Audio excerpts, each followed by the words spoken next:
Hello, friends, and welcome to another episode of Just Another Kill Team podcast, connecting kill team communities across the globe. If you're passionate about the tactical skirmish game that brings together strategy, lore, and creativity, you are in the right place. Don't forget to hit that like button, subscribe, and stay updated with our latest episodes. If you want to support the show, check out our Patreon. Your support means a lot to us. Follow us by using the social media links in the podcast description for all the latest news, and be sure to leave a review to let us know what you think. All right, you guys, I want to take a quick moment to let you all know about Crossfire Games that is sponsoring this episode, a couple additional episodes as well. Crossfire Games makes some super cool tokens, token holders, measuring tools, all sorts of awesome goodies. They're super, super cool, really like high-quality 3D printed stuff.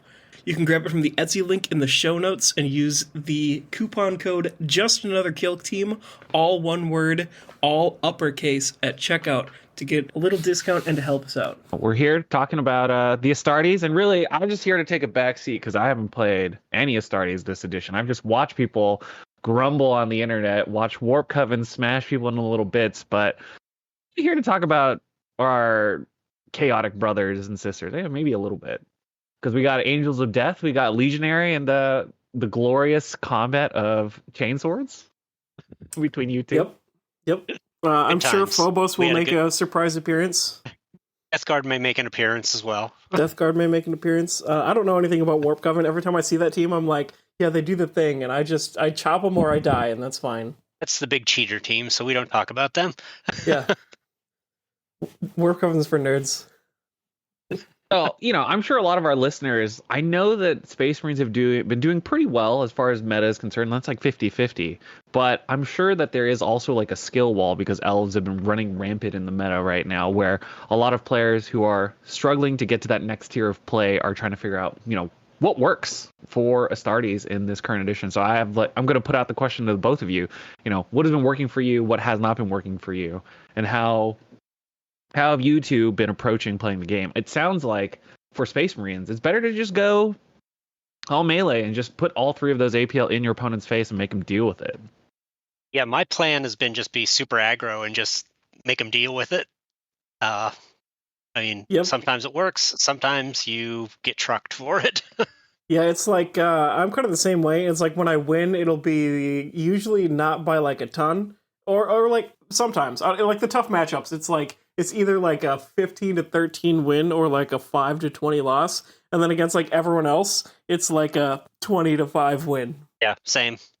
Yeah, it's very lopsided or like skin of your teeth. Yeah, it'll be like by the end of Turning Point 2, you might only have one Space Marine left. Either that, or you've done the same to your opponent. I was playing at a small tournament last weekend before, I can't remember, but yeah, it was there. At a Turning Point 3, I had two of my opponents tabled, so put the pedal to the metal and squish your opponents in glorious melee combat. And it sounds like you're doing this, off of the backs of mostly chainsword skews on both Legionary and Astartes. Yes, pretty much. At LVO, I ran Legionary, and for the most part, with the exception of the Balefire, it was mostly just chain swords and chain axes. Chain axe Larry did some work for sure. More like bolt pistol Larry. Yeah, he turned into bolt pistol Larry there at the end, and rolled 4 crits. Yeah, he like double shot and had like 7 out of 8 crits. It was like, yeah, just like shot me to pieces.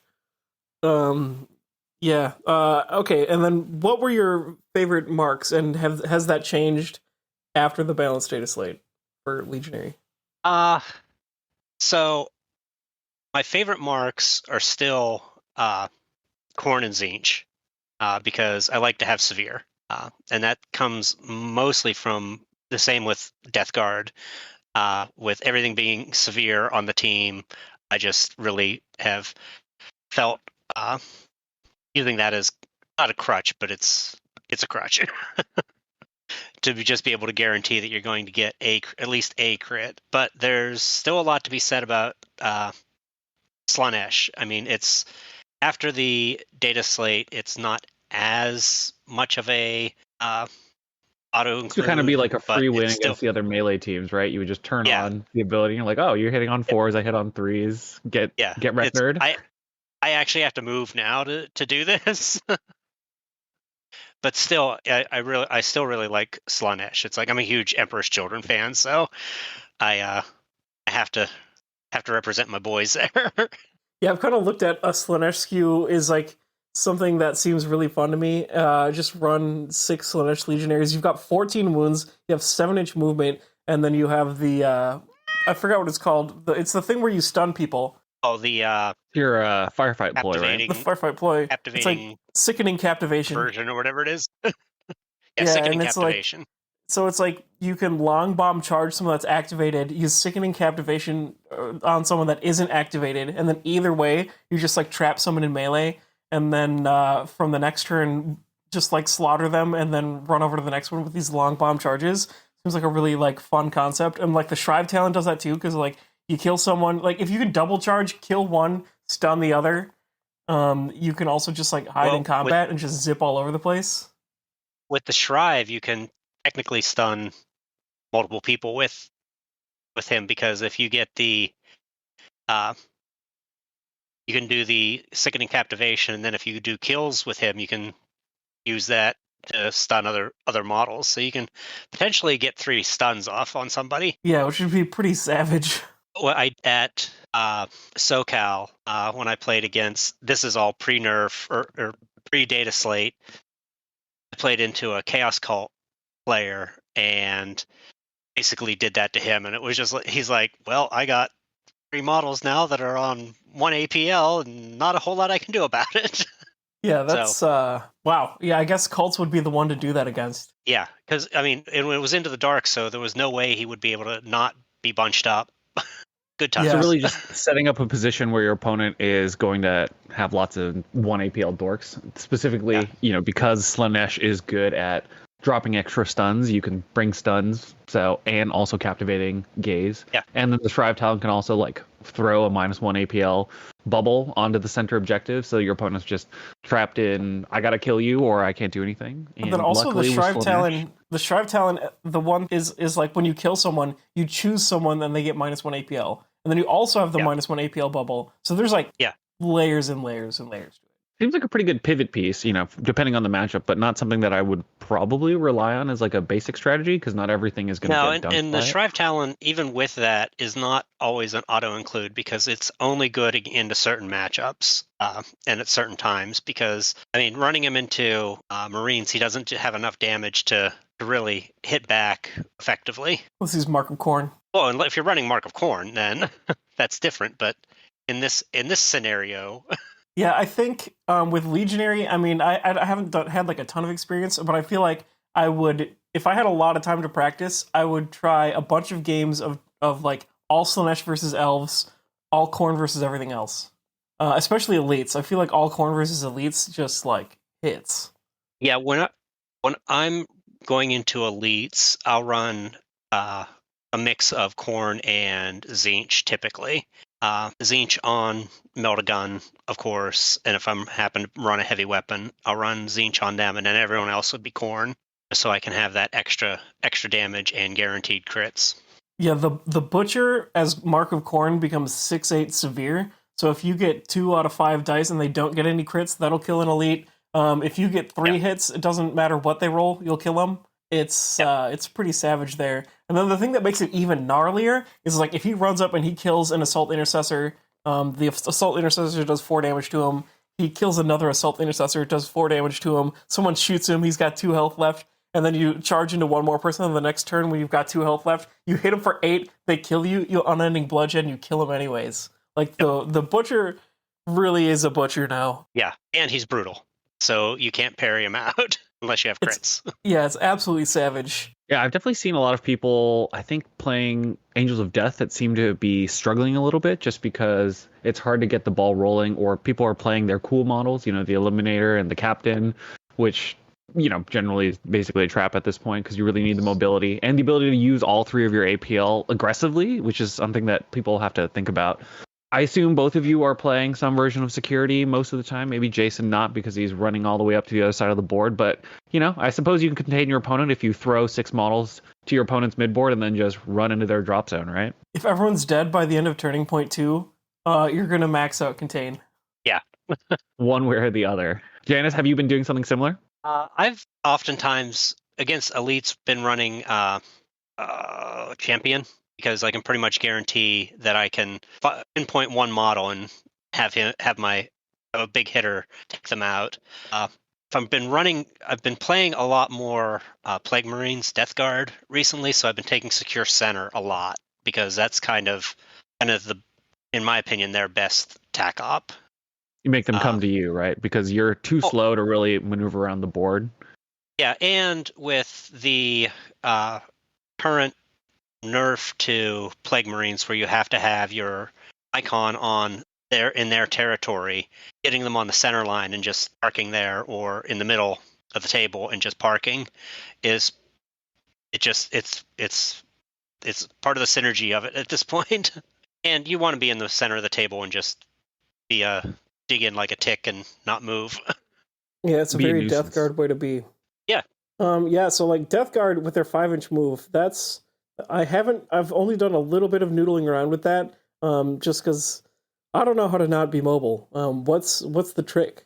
Death Guard on open, the 5-inch move isn't as much of a problem as it is on Into the Dark, because you have to go through so many doors on Into the Dark that having to pay the door tax is such a hindrance for you.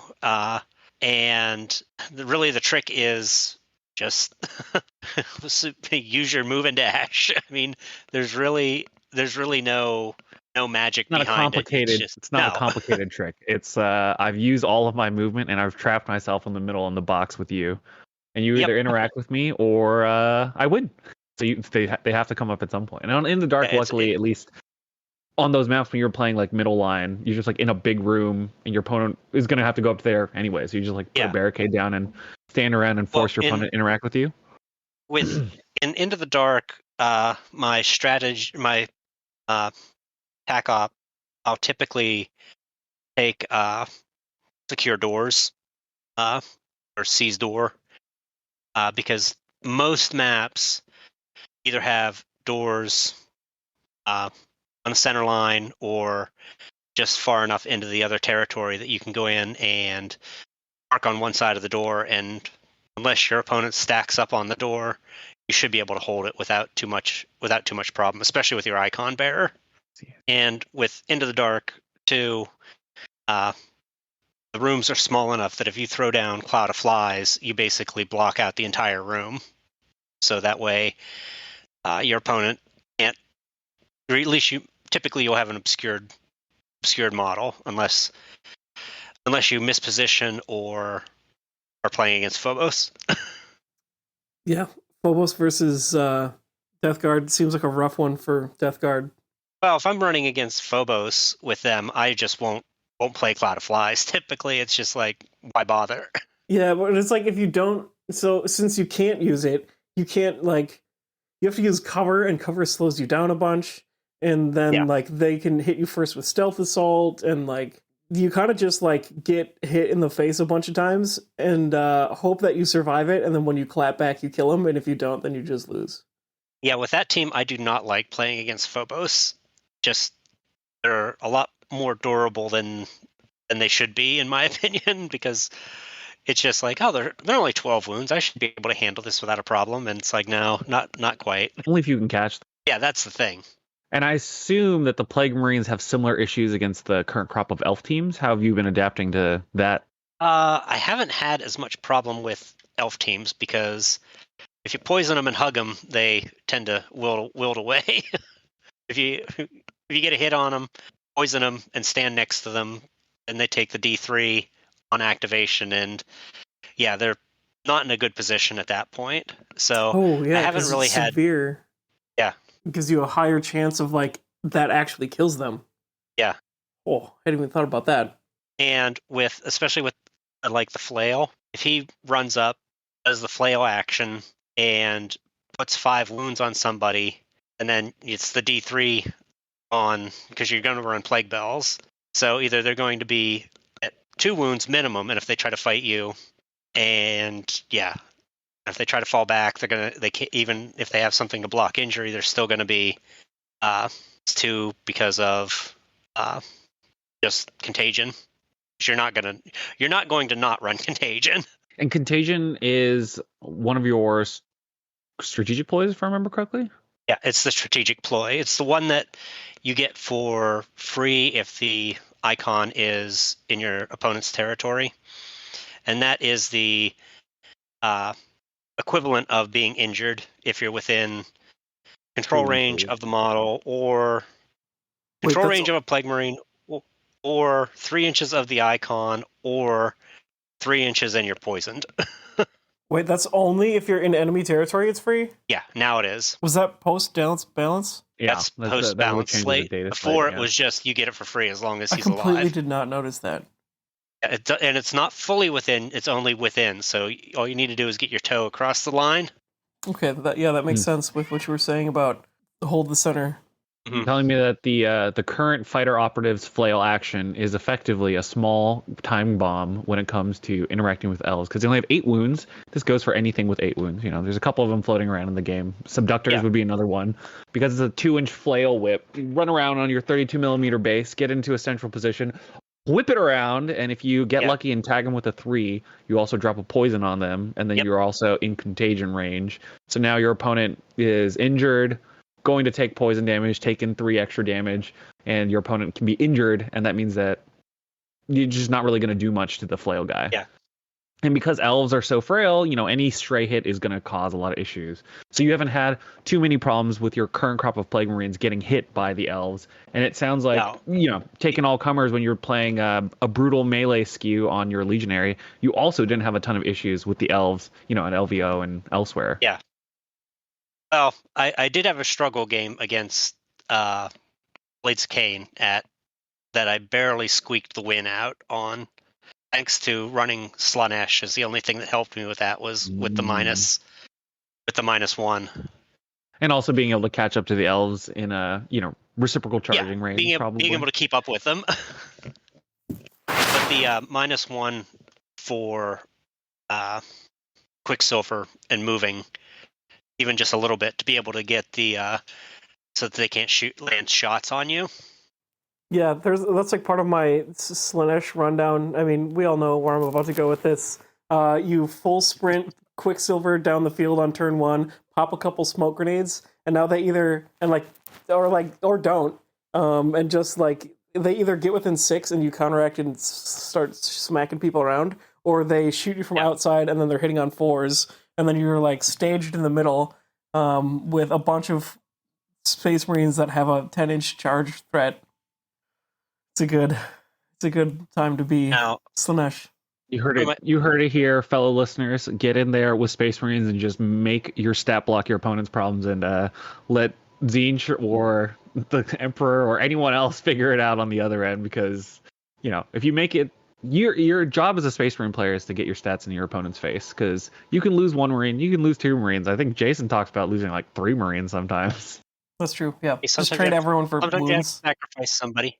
Yep. Sometimes as long as everybody is in range to actually go touch your opponent, that's the most important thing, it sounds like. Yes. So more important than safety is staging your threats. So if all 6 of your Space Marines are in like range to especially if all 6 are in range to get a double kill against someone that outnumbers you, they can't possibly deny it, because it's like they kill 1 Space Marine, you get a valuable double kill. They kill another Space Marine, you get another double kill, and like that's what you're going for. And like other people are gunning to like not let that happen, but like with like speed and angles and stuff, you can.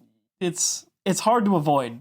So I'm curious, when you two are playing these matchups, are there specific games that have felt particularly difficult? And in doing so, what strategies seem to work well against these more aggressive Marine strategies? Because I know both of you talked about how generally games are pretty much a slaughter because you push up to the midline and then double charge your opponent. But there's got to be strategies that work well against these because, obviously Space Marines are still not doing the regular top tables outside of Warp Coven and Legionary for the most part in smaller tournaments. So what things are what adaptations do you two think that you need to make to try to make up for the shortcomings when you're playing more aggressively? Hi, Jason. Yeah, so like with horde teams killing super aggressive elites, if you can like move block them so that they are like trapped into charging one thing and then they can't shoot anything from anywhere that they trap, then they have no choice but to like take the bait. And then if they leave it there not activated, so it's like at the end of the turn you just move block a Space Marine, and now if I charge you right away and then don't fight, you can fall back. If I charge and kill you, I'm standing out in the open, and either way, it's just this thing that like if I interact with the bait, with the trap that you put there, you're gonna kill me back for it. It's pretty hard to stage, but if you do it right, it absolutely works. And then like kind of like as a similar concept, and this goes both ways for like elites versus elites, hordes versus hordes, and everything versus everything. But just kind of like one of the other things that I think about a lot is when you have a bunch of threats staged, you activate one that covers one of the other threats that you have staged. So I've got like, let's say I've got let's say I only stage 2 Space Marines in a double kill range, and you've got like, you know, all these 3 different threats that can kill them. I'm going to ignore the one that is threatening the piece that I'm activating, and I'm going to go after the ones that are threatening my other ready Space Marine. So if I go over there and I kill the threats that are going to kill that one, now you don't have anything to kill my other threatened one, and you have to take the piece that I've already like chosen to trade. And then the other one that can then counterpunch and kill it back. And then you can end up trading like 1 Space Marine for like 4 Inquisition agents. So it's really about cutting off your opponent's future activations, not really trying to set up for the bait. Yeah. Yeah, things that I'll do kind of to set things up is move models into place that are ones that you know your opponent won't want to try to go into. Like, for instance, I'll move with Legion, I'll move the Butcher up and have him hanging out, and that way if somebody gets close to me, I can just I can do the 2-inch freebie charge after they activate, or move the if it's Plague Marines, I'll have the flail or the fighter move up, and because people don't want to get in and fight with him because it's a bad time because he has shock and brutal And severe. and severe. All the keywords. Poison. Only the finest keywords here. One of the things I'll do with Plague Marines as well is I'll take a portable barricade and have just the regular warrior move up with the portable barricade. So he's saving on 2s and critical saves on a 5+ because of his special rules. So he's hella adorable with that, and allow people to take those shots if they want to. Exactly. So finding ways to set up bait is also a big part of playing Space Marines, because you can't always get the first hit, but you can make your opponent try to take hits and then respond in kind. Definitely something that even Horde players, do. Back in the day, it was Horde players setting up medic bubbles, so you can go ahead and take a shot against my plasma gunner, but he's going to get up and disappear back into cover anyways. It's really powerful. So, and with the Chaos factions too, you have a model that can heal somebody once, so staging that model to be able to pop out and go, okay, now my buddy's at least feeling a little bit better. And in the meantime, here's a quick little spiel about Crossfire again. We will also have ad-free versions of the podcast available on Patreon. Jason, how are you liking your Crossfire Games token set? The Crossfire Games token set is absolutely amazing. I have a little Kill Team backpack that I put my Kill Team in, put all my tokens in, and now instead of having a bunch of little sandwich bags and a tin that I put my tokens in, I have it all in this nice little box with the scorecard and everything. So like when I unpack for a game, there's just the Kill Team and then this box, and it just feels so much more like mobile and organized. And like the quality of the tokens is really, really good. The like vibrancy of the colors is amazing. Super convenient to have all of the universal equipment in there as well. I am extremely impressed by it and very, very glad to have it. What about you? Yeah, I think I was very impressed. Like, I agreed to kind of at least take a look at it. Having seen them at Worlds, I knew that the print quality was pretty good. But I think in person, the 3D printing, there's a lot of different kinds of 3D printing at this point, and I think FDM printing has come a long way. And the token set is quite nice, and it's nicer than the actual GW set, mostly because I can still see the tokens when they're off, just because they're black and not blue, dark blue that blends in with the board. So I appreciate that part. And I like that on the set that I have, there's room for like the specific tokens for your faction too, which is kind of nice. Yeah. The faction tokens and the universal tokens and the like all of your basic order tokens and everything all fit in one little box that fits within the box.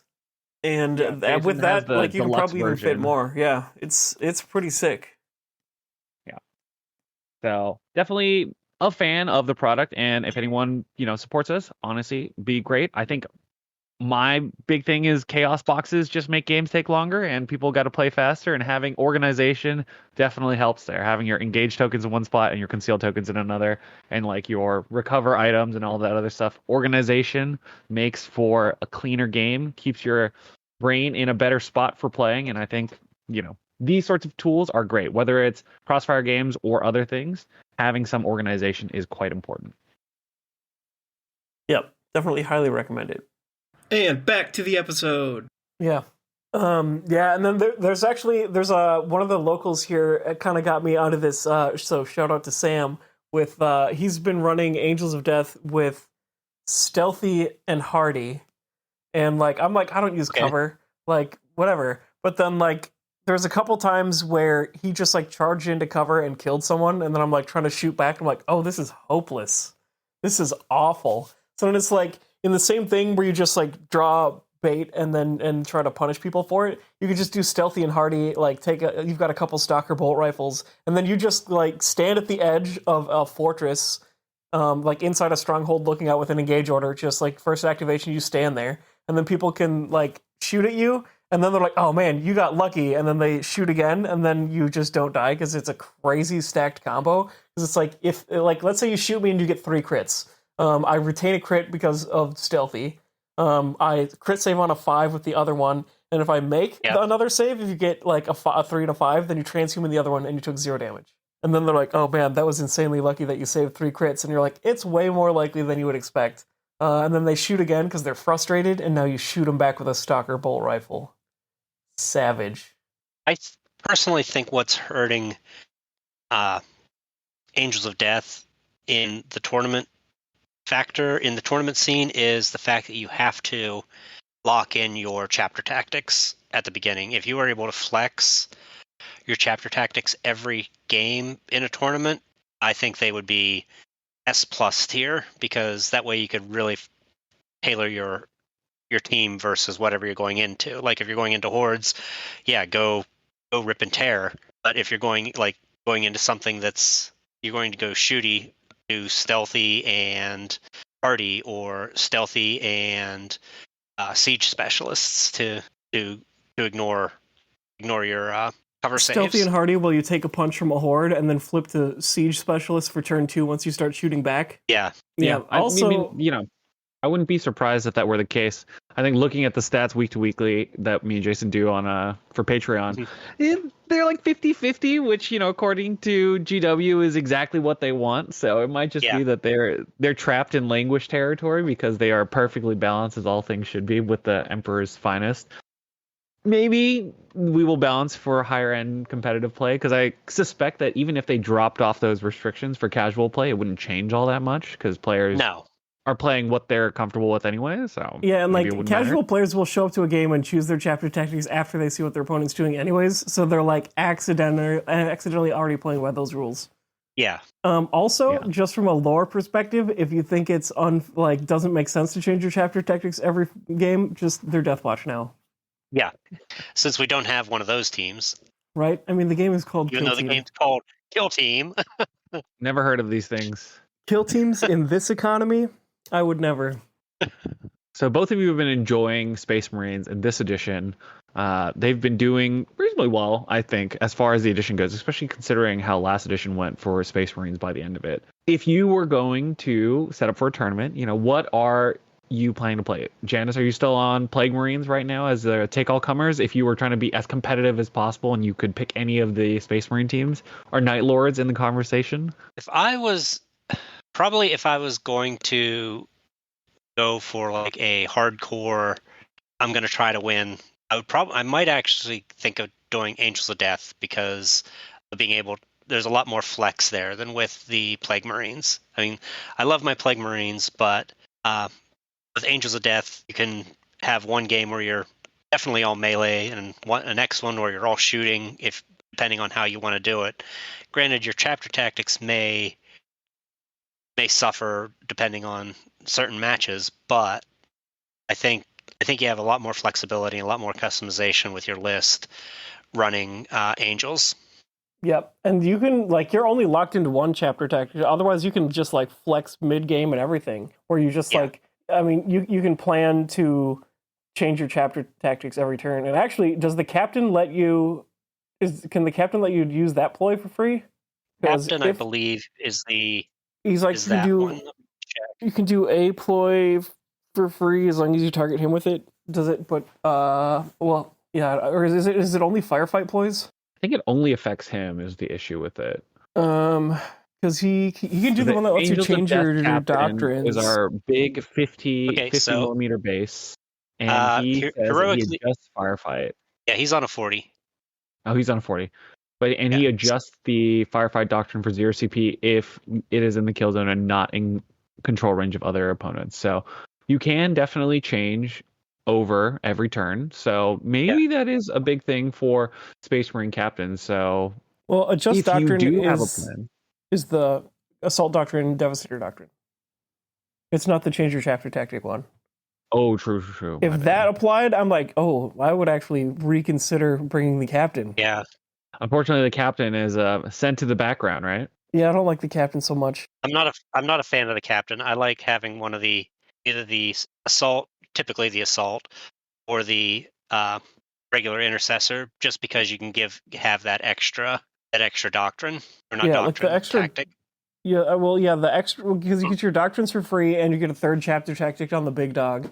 So the power sword is just absolutely savage with so much synergy of the team. Shock assault actually gets you up to 7 damage in a single hit, and now that makes the power fist pointless because you have a guaranteed crit for 7 as opposed to the power fist, which is just unreliable. Especially since you can't shock assault the power fist to get 8 because it's capped at 7. Yeah, so I mean, if you could shock assault 8, that would be. I mean, I could see that flex, but if you could shock assault for 8, I'd bring him sometimes. Or if he could let you switch your doctrines. Butcher. Inax Larry. Exactly. And Janis, you've had experience on Legionary, so hearing you say that you want to play Angels of Death is somewhat surprising considering how good Legionary, I think, generically are. Or do you think that the changes have dropped Legionary low enough where you think they're worse than Angels of Death? I don't think they're worse than Angels of Death. I'm talking, whenever I said I'm thinking about Angels is because I've played Legion so much that it's one of those little bit of a change. Don't want to be seen as, you're the scumbag that brings these guys because of X, Y, and Z. Yeah. I mean, at this point, I've done a bajillion games of Angels of Death. I've done 10 games with Legionary, and I do feel like Angels of Death are just straight up better than Legionary now. Yeah, I think they are too. Better than except they can't heal. Yeah, they can't heal, but they don't care. The counteract for 2 APL is just insanely savage. It really cannot be understated how good that is. When you did that to me at LVO, I was like, wait, what? You can do that? Yeah, it's they're nuts. Which is crazy because that was Angels of Death versus Legionary. But my whole plan there is literally just trade every single warrior for 10 damage, and then the hero of the day at the end of the day just gets a quadruple kill against Legionary. Which I've shouted out a few times in other podcasts and stuff like that. But for anyone that hasn't heard it here, and actually it gets crazier. If this one probably only works against Chaos Cults also, where you're down to your last guy, and somehow there's there's 7 Chaos Cult models left, right? So what you do is you shoot with a torrent and you kill 2 of them. You shoot with a torrent and you kill 2 more.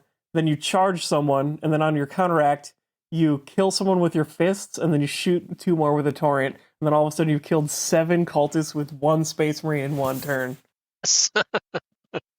The dreams of brutality never go unabated on this podcast. Of course, it takes a torrent 1, so your opponent can space around that, and that's definitely something you need to keep your eye on, basically, when you're playing these sorts of strategies, right? The amount of times that I've been, like, once I started to think about it again, and I was like, okay, torrent 1, at first I was like, torrent 1, bad. And then I was like, well, first of all, that gives you lethal 5 on Into the Dark and Inside Strongholds. Second of all, the number of times that someone will be like, do you have, like, Blast? And then you're like, yeah. And then they just, like, we're like, whatever, I don't care. And then they're within an inch of each other anyways, or, like, within 2 inches. I'm like, honestly, I feel like one of the things I have to do is just, like, I have to try this at least once, which would be just run 6 auto bolt rifles, because if you ever get a double shooting torrent, it just breaks the game. Like, that's a Space Marine shooting 4 times in 1 activation, and you will just, like, ruin someone's day. If there's, like, people spread out and they've got, like, 2 goons clustered up in a door and 2 goons somewhere else, you run up and you kill 2 with torrent, and then you shoot at some other for torrent, that's a quadruple kill. And you didn't even counteract to do it. Like, for anyone that thinks that this is all crazy talk, one of the dudes at Worlds was playing all Dire Avengers Blades of Cain.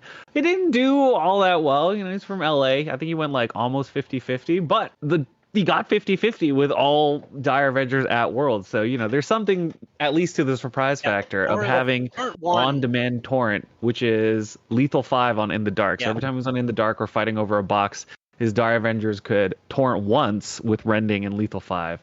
And Jason is out here talking about hitting the auto bolt rifle for torrent and lethal 5. So being able to double tap, pretty spooky. Whether or not it's good enough, it can be. Especially, Jason's got some success on it. So for anyone who's poo-pooing it, maybe there's something to it. No, torrent's for real in this with when you can get the lethals in certain areas. So yeah, don't poo-poo it. Yeah, you're really trying to rig up the board so that your opponent walks into these situations where you can hit the explosion of damage, right? And you can pen your opponent in by positioning, so all of your threats are kind of in a small area, so your opponent's staging is in the right spot, and you just talk about your blast grenades incessantly so that your opponent thinks about blast 2 and not about torrent. And then also, or it's just like, hey, whatever, don't be scared of that. And then it's like, if they are and they stage far back enough, it's like, now you need those extra inches and you're not threatening me, and now I've got like 2v1 threats on your lead model. And then if you do stage so that you've got multiple threats, then you just hit it with the torrent and just eat them alive. 6 auto bolt rifles. You talked about having this happen to you at LVO. You want to talk a little bit more in depth about that experience? I didn't have that. Okay. I didn't have that experience at LVO, because when we played, he went all rip and tear at me. So it was the last game of on the last day. So we were like, all right, let's do this. We both know how each other plays. Yep. And like, it really does. It's a very, just like Legionary and Angels sprinting at each other is a very dicey game. And it was a super duper roller coaster where it was like, I had a Marine in a fortress on 1 health that killed like 2 Legionaries. And then like, I had one guy that was trying to threaten your leader, and then Bolt Pistol Larry, because he used to be Chain Axe Larry until he got his 7 crits, just like shot my gunner to bits. Yeah, because if I wouldn't have been able to get that kill, there was a better than 50% chance that he would have killed enough on the Wrath of Vengeance to swing the points on the game in Jason's favor. I don't remember if that was lined up for a torrent shot or not, but that I was like watching like a hawk for that game for like the torrent opportunity to come up. And I was like, my gunner's gonna just mulch somebody. Yeah, that was you were lining up for the torrent shot, which is why I sunk CP into coming out and shooting him off the board. Oh man, that was a gnarly one. That was a gnarly game. All right, so if I were to take away some learnings as an Astartes player from the pair of you talking about your ultra violence and ripping and tearing, because there's one thing There's one thing that's Chainswords? consistent between Jason and Janis and multiple years of running this podcast, and it's definitely Jason trying to get his chainswords in as many people's faces as possible. So making sure that you have a good handle on double kill opportunities, making sure that you're not afraid to move up the board and trade off pieces, and don't take operatives that can only shoot a little bit. If you're going to be able to shoot, you got to be able to shoot twice. And only take dueler and aggressive and flex into everything else. Hardy's pretty good. I got to throw that out there. Hardy is good. Especially But against mandrakes. Yes. Right. For anyone who doesn't know how the interaction works, mandrakes force your opponents to save on ones, twos, and under whatever their APL is. So Space Marines start at a 1, 2, and a 3, with a 6 always being a fail. But because you take 5 up saves, you have a 5 up save, and then also a 1, 2, and 3 save, effectively giving you the same 3 up save that you would have against mandrakes. Except you actually have 2 crit values. You have a 5 up crit, or you have a 5 crit and a 1 crit, which can be kind of a disaster for mandrakes players. So for anyone who's struggling against mandrakes running around, bust out them chainswords. And Hardy. Now, other tactic that for Angels that I say is a complete flex tactic is Resolute. I mean, you don't take that in either your 2. You only take it when it's relevant. Yeah, you only flex into it whenever it's like, oh, I have 3 guys on -1 APL. Flex. I have nobody that's stunned now. Against like Blades of Cain and Void Dancer Troop, you maybe just take it prematurely. Because it's like, Blades of Cain have multiple ways to stun you. Like, especially if they've got a bunch of Banshees and they're just going to do the Banshee Scream and, like, stun you. Yeah. That sucks. So instead of just worrying about that, you're like, okay, if now it is only chip damage if you do that. And I'm just going to run out and kill you with the chainsword. And then they just, like, can't do that anymore. And then that's, like, it's pretty good. And then same with Void Dancer Troop, because they have the stun grenade on the Shadow Seer. And then they have something else that stuns the pistol. Their Neuro Pistol is like lethal 5 stun. Yeah, the Neuro Disruptor. Yeah, so between that, like they can pretty reliably like stun like 2 or 3 Marines, and if they get you before you activate, it's a rough time. So against Void Dancer Troop, you can just like prematurely take Resolute, and then they're like, oh shoot, I was staging to mess up your action economy, and you're like, yeah, I know. And then you run them down with the chainsword. Plus, tilting shields are just a nightmare for Void Dancers. True, they do rely on their ability to handle a crit. And if you're relying on severe, Jason, he pulled that one on me at LVO too. It's like, oh, severe, I hit you for 8. No, you don't. I was like, oh, but the tilting shield. Yep. God damn it. The power of real melee and not fake melee. Yeah. So, what matchups have you two been struggling with the most when playing Astartes? Because I'm sure other people have been struggling with them as well. And what things were you struggling at one point and then flipped a switch on changing a tactic, and that made all the difference? And what kind of tactics change were those? Because I'm sure other people could use a little bit of advice if they've been struggling. Oh yeah, this actually leads to one of the things that I was 100% sure I wanted to talk about here, which was like elves are good at killing Space Marines. And the reason for that is like they're definitely going to hit you first. So it's like if the scariest thing you have is your pistol dueler from the Corsairs, for example, that's like it's a melta pistol, it's piercing 2, it's like 5.6 or 6.7 or something insane. It will kill you and it will hit you first because it teleports, it goes whatever. And it's like if you're gonna hit me first, I'm not gonna wait around for you to like hit someone that I have cleverly staged. I'm gonna give you 6 targets. You're going to kill 1 and the rest are going to kill you. Yeah. And that was like another part of the thing that fed the fire for this violence, where it's like you can't avoid it, so just feed the bite. And then as soon as I started to feed the bite, it really just kind of like flipped a switch. And like when I was playing Phobos, it was really tough to kill. Also, I was in a weird intermediate phase where I was like, maybe 3rd edition you can't be as violent because people can switch their orders on turn 1. And then I was trying to be a little bit more sneaky for a little while. But then, elves were beating me up really bad. And then I switched to angels and then decided to feed the bite. And now I'm like 6 wins against elves in competitive games and 0 losses. For me, it's anytime I play against Orion, which ends up being more often than not. And actually, that's a good note. What about how Orion plays causes you to have more issues when you play. He plays very cagey. He stages his threats well. So what kind of staging is he doing that is causing you to run into some issues when you play? Honestly, some of it I think is me getting in my own head for one of the things, and two, he knows all the teams very well. And the last time that I played him, I was running Plague Marines, and he's been running Plague Marines main for a while. So he knew exactly what my team could do, what my team couldn't do, and was able to stage well around what I was bringing to the table. And just I wasn't able to counterplay what he was throwing at me. So kill team flashcards when? Seriously? All right, you heard it here first, guys. Bust out the flashcards and memorize all of your opponents to get a leg up on your opponent.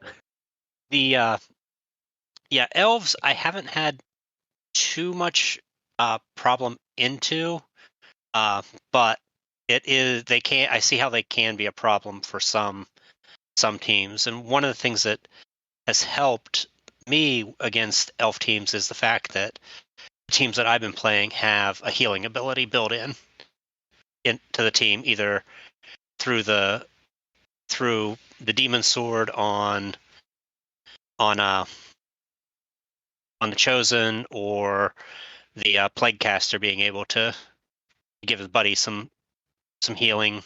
So that's definitely helped tank some of the pain that has come along with that. So that being able to violence. basically, playing a little bit more of an attrition-y focus game when playing against elves, because elves rely on being able to aggressively trade down on their enemy Space Marines, because each of your dudes might be able to kill a Space Marine, and if each of them can, then you've got 2 extra dudes floating around. So making sure to keep those healers safe is hyper important, it sounds like. Yeah. It's like, especially and with the chaos, with the legionary sorcerer, when he's on the healing, he's also doing damage while he's healing, as opposed to plague caster.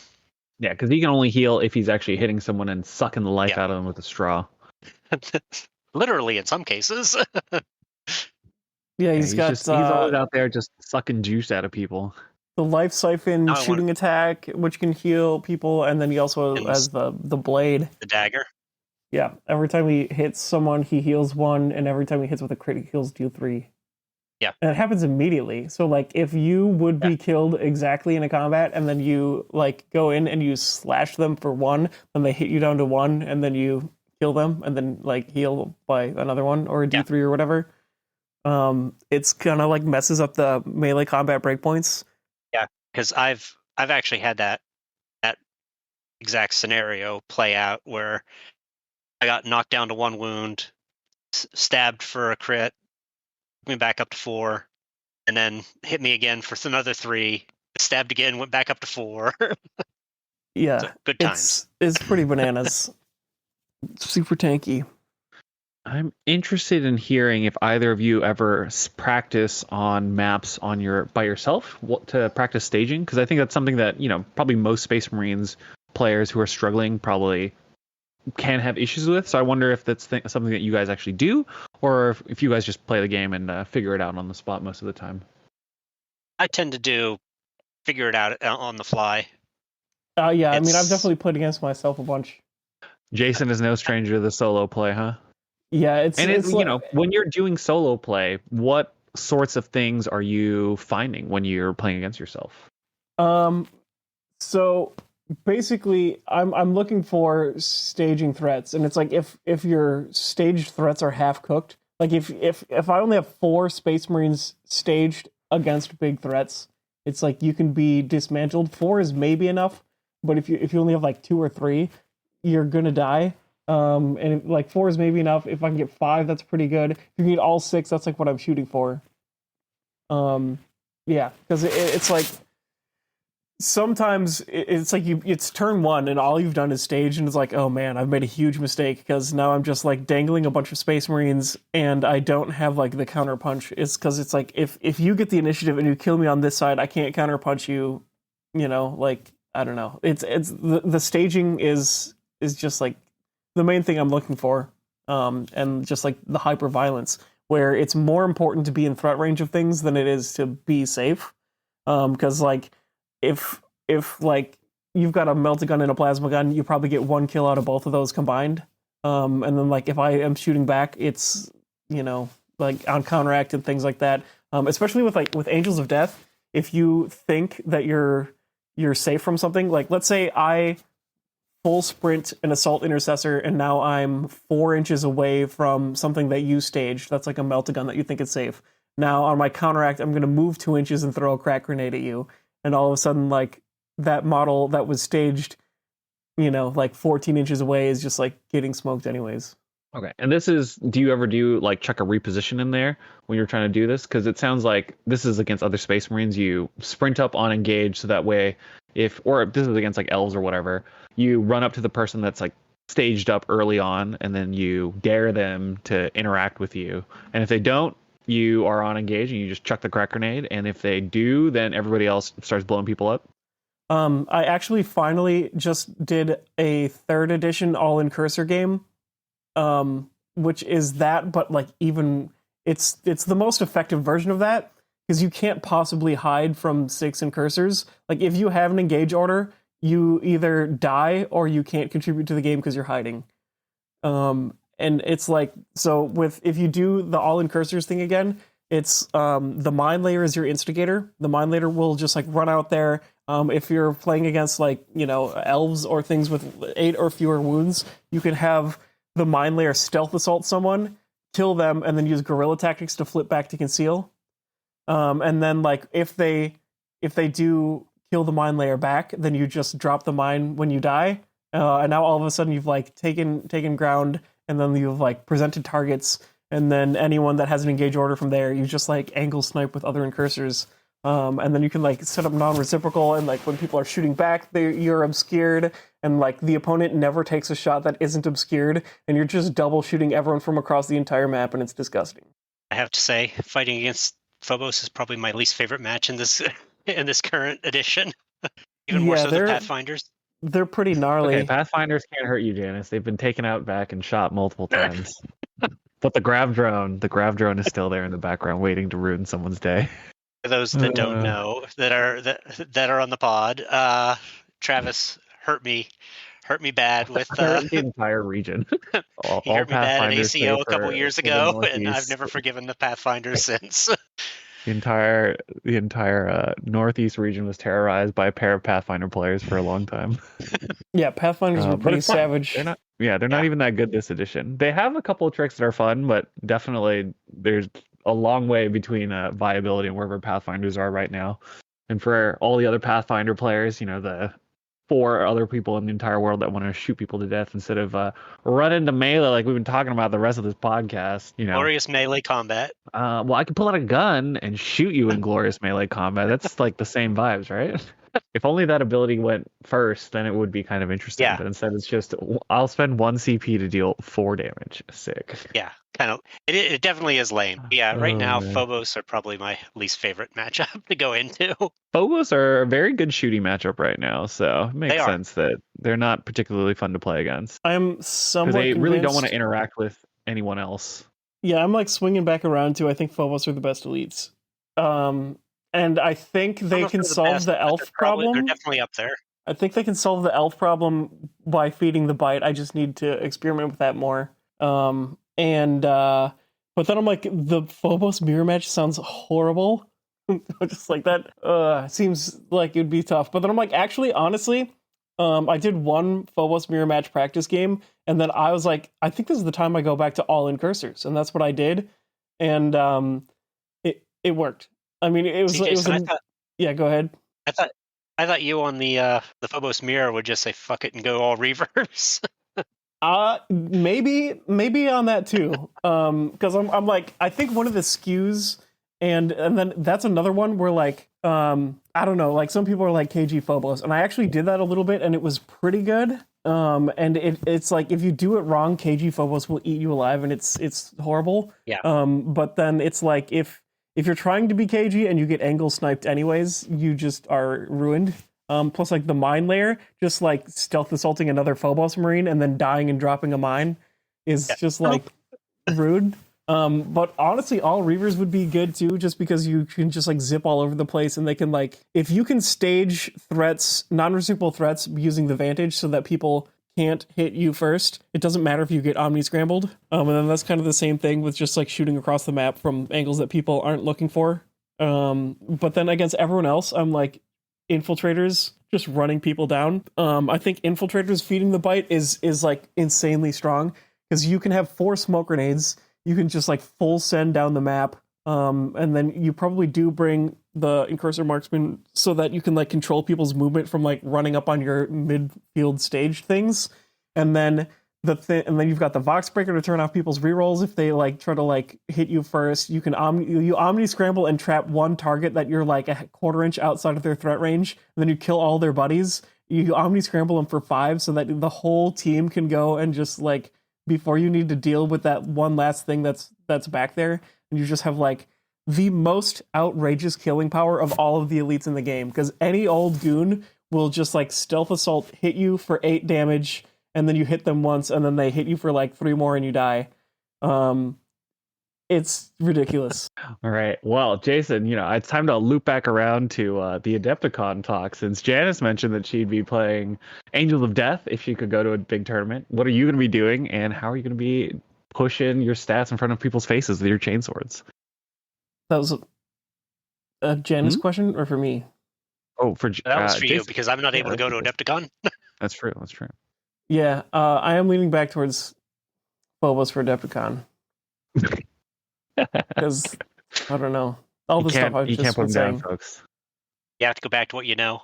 They're so killy, and they're so scary right now. I mean, they are quite good right now. So that's what you're doing, huh? Yeah. There's a pretty good chance of that. I've changed my mind like every day. I think I've had like 3 days in a row now that I've been like, I think I'm gonna do Phobos, but I'm gonna bring. Now I've like been through I did the tour of all the other elites except Nemesis Claw, which I think is really fun. I just don't need to distract myself with that right now, especially because I have another year. So it's like, I can noodle around with them after Phobos expire if I want to. Because they seem pretty insane also. Like, you've got similar potential where you can run people down, Vox Scream your biggest threat, and then just like get in there and then chop people up until they have a single hit left, and then implant them and trap them in melee with your chain snares. And then if they try to fight you and they roll a bunch of crits and you get 1 hit, you kill them with dirty fighters. Good stuff. Also on the Nemesis Claw note, I want to throw out there that when there's the dude that has the 5 attack poison grenade that's 2-0 devastating 3. You throw a poison grenade, and if it blasts, it's even better. And you hit 2 different targets. Your critical does 3 devastating and then 0, so people aren't going to block the crits. And then you just implant with your 0 damage crit, even though it already did its 3 damage. Yep. It's pretty savage. It's definitely a pretty solid strategy. It's also very right. Night Lords. Just play with your food before you eat it. Yeah, the only way I got very little context on what Night Lords want to do, so I'll take your word for it. Yeah, they just want to. They trap and torture things, and they're the sadistic, rude boy Space Marines. Yeah, the only way I'm going to be able to go to Adepticon is if I have a bucket of money fall in my lap. So, stranger things have been known to happen. I could go to the casino this weekend and maybe do some work. All right, well, we covered a pretty large breadth of topics today, I feel like, on little tips and tricks for Space Marines, but ultimately a lot of them come down to make sure your opponent is in threat range at all times, because if you hang out in the back and drip feed threats to your opponents, it sounds like your opponent can always respond to them one at a time, but if he's got 4 of them, he can respond to 1 and then 3 of them go in. Exactly. Don't be a meek Space Marine player. Your screen should be blinking red the whole time, and you should be imagining that the entire game is footage of Space Marine 2. That works. Right. All right. Well, if anyone tries it and does well with it, do let us know and find us in the show notes. And Janice, if you want to talk about a little bit about the DC Baltimore area that you play in and Plasma Spam your team before we head out, now's the time. So, as far as I know, the Garretts will be at Adepticon. I don't know if Ryan is going to make it. He's kind of back and forth on the matter, but I definitely won't be there. So, as people know, Plasma Spam is the Northern Virginia, DC, Baltimore metro area team. We're looking forward to this year. Nova's our big event that we try to have all hands on deck there. So, look forward to seeing everybody at the tables. Yeah, shout out the dates for Nova again, if you know. It's the Labor Day weekend, whatever that is. Yeah. Yeah. End of September or end of August, beginning of September potentially. Whatever. Okay. Cool. I don't have a calendar handy. Yeah, it's that weekend, and then anyone, if you want, you can ask us in the Discord, and we'll have an answer. Are any of you guys doing any of the GW Opens this year? I'll be at them, but I know you, Travis. You'll be there. I'll be physically there. Yeah, I think. I mean, I work like all the weekends through the summer and the fall, so I generally pretty much just do like LVO, Adepticon, and then if there's another winter thing, maybe that. Last year I made New York Open, which hopefully I can do again this year. That was super duper fun. I mean, I won a golden ticket for the first time, which was very exciting. True. It was a big... I want to try to do one of the Dallas or Tacoma if I can, but maybe I'll do Edmonton and just be crazy about it. I guess you're predicting a big pile of money falling out of the sky. Well, it's just this early part of tax season got me hard, so that's what's causing the problem. The government took a larger chunk of my money than I thought they were going to. So classic. Yeah. So, right. But I know I'm planning at least Nova, and I want to try to do NYO this year if I can swing it.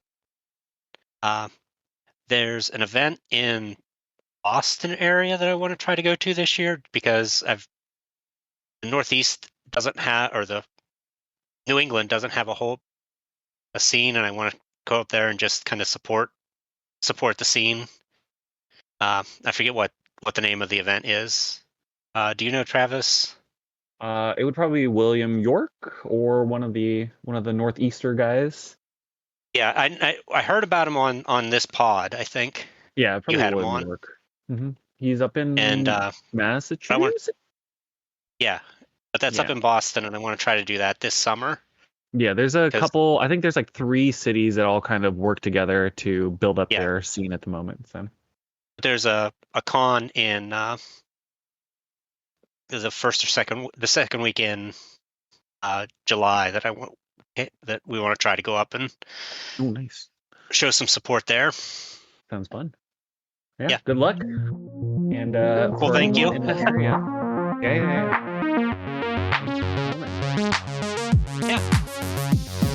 And as always, thank you, listeners, for listening.